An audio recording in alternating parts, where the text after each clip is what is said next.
fazer para que o juiz não pense que o seu caso é apenas mais um caso?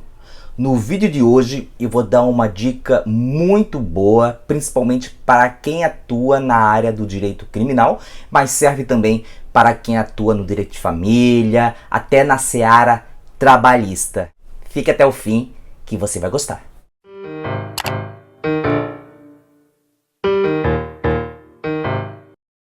Mas antes de partir para o vídeo, no qual eu vou ensinar você a humanizar a sua peça, e isso fará com que o juiz a perceba com outros olhos, eu vou te convidar para se inscrever no canal, caso ainda não seja inscrito ou inscrita. Vou pedir também para você deixar o like desde já, porque isso para mim é muito importante. Também ative o sininho de notificações, porque assim sempre que eu colocar algum vídeo novo por aqui, você será disso notificado. E compartilhe também este vídeo para todo mundo aí que você conhece do direito, tá certo? Seguinte, como fazer para humanizar a peça? Isso, essa palavra, humanizar, tornar a peça individual, humana. É sobre isso o vídeo de hoje. Humanizar a peça significa fazer com que o juiz não a veja como mais um caso diante de todos os que ele tem para julgar diariamente. Humanizar a peça é colocar vida nela. É fazer com que o seu cliente aí, advogado, advogada, não seja apenas mais um número para o judiciário. Vamos lá então? Pense aqui comigo. Vamos imaginar que você está escrevendo uma peça ali no âmbito policial ou judicial. Se você, ao se referir ao seu cliente, ficar ali sempre usando as palavras indiciado, investigado, denunciado, acusado, condenado, réu, perceba que essas palavras carregam uma carga semântica negativa. E isso você pode até não acreditar, mas pode incutir no juiz que o seu cliente ali acabará sendo o quê? Culpado. Isso mesmo. É claro que eu não estou dizendo aqui que o uso dessas palavras por si só na peça fará com que o juiz pense isso, mas inconscientemente pode ajudar sim. Então, se a gente pode evitar esse tipo de coisa, por que não, né? E é aí que você deve aprender a humanizar a sua peça. O conselho que eu dou é varie.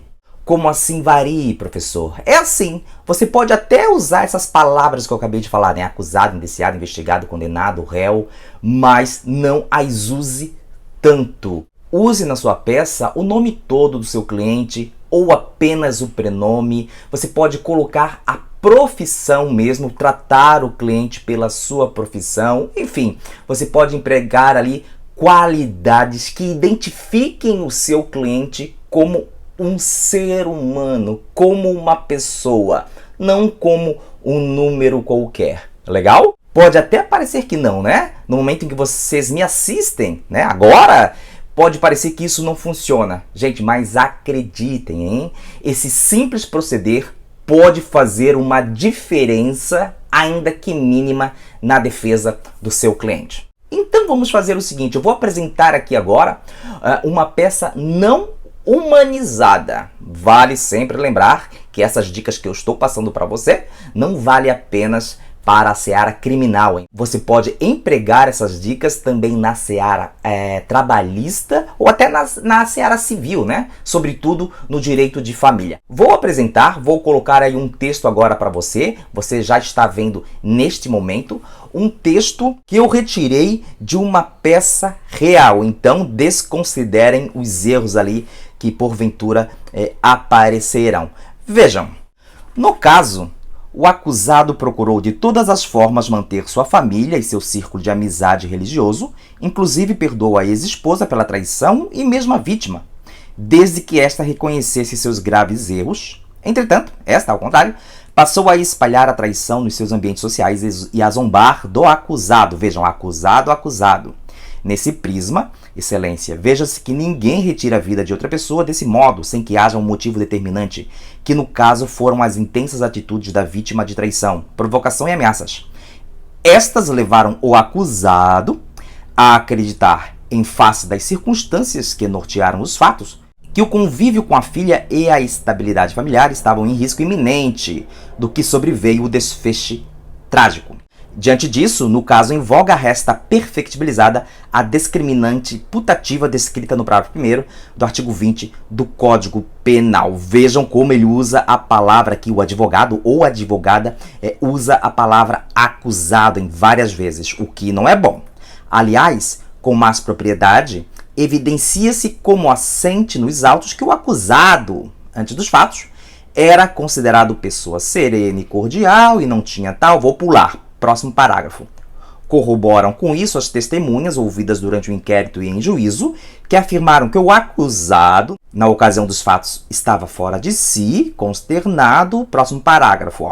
Nesse contexto, chega-se à conclusão de que o acusado, ao tomar a atitude extrema, estava profundamente abalado emocionalmente.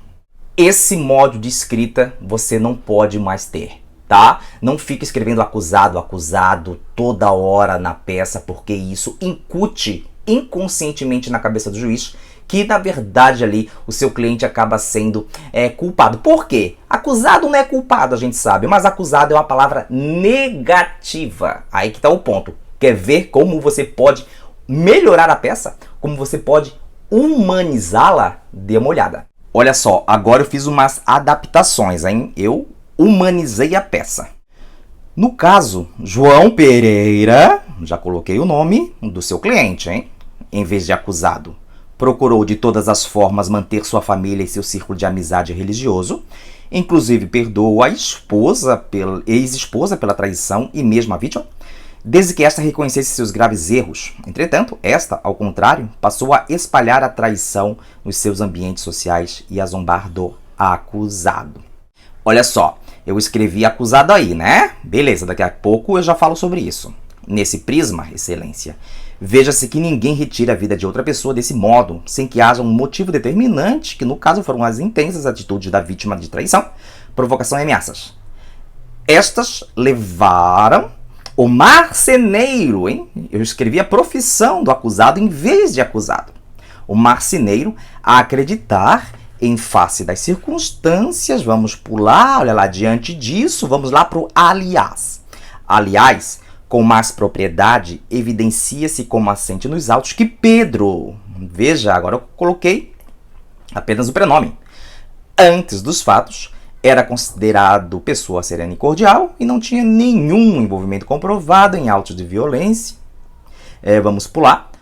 Corroboram com isso as testemunhas ouvidas durante o inquérito e em juízo, que afirmaram que o marceneiro, veja, hein, trouxe marceneiro de novo, na ocasião dos fatos, estava fora de si, consternado. Vamos para o último parágrafo. Nesse contexto, chega-se à conclusão de que o acusado, veja, eu escrevi aí acusado, né? Já vou explicar. Ao tomar a atitude extrema, estava profundamente abalado emocionalmente.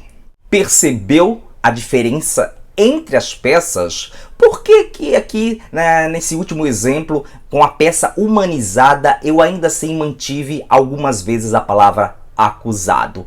Eu mantive porque não se proíbe a humanização da peça, não se proíbe que se usem essas palavras aí, né? Acusado, investigado, indiciado, réu, não. Você pode continuar usando, até porque essas palavras servem como substitutos para sinônimos dentro do texto. Então, eu não estou dizendo que você não pode mais usar acusado, tal, estaria falando uma asneira enorme aqui. Não, você pode usar, mas você, ao mesmo tempo, deve usar outras palavras e expressões que identifiquem o seu cliente como uma pessoa, não só como uma parte processual.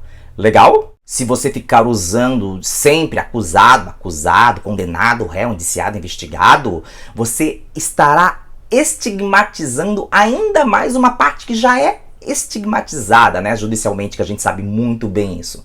Tá bom? Então não use apenas essas palavras, não. Você notou, eu espero que usei ali uma profissão do acusado, né? Eu coloquei ora o prenome, ora o nome todo dele, justamente para dar uma humanizada na peça. Então é assim, né? Juízes, promotores, delegados de polícia, Esses sim podem encher ali a peça de indiciado, investigado, acusado, réu, condenado. Eles podem, às vezes até devem, né? O promotor de justiça faz bem quando usa sempre acusado, acusado, acusado na peça. Mas você, como advogado, advogada, não pode fazer isso porque acabará, mesmo que minimamente, prejudicando o seu cliente. Gostou do vídeo? Eu sabia que você iria gostar, então deixa o like, já era para ter deixado o like lá atrás.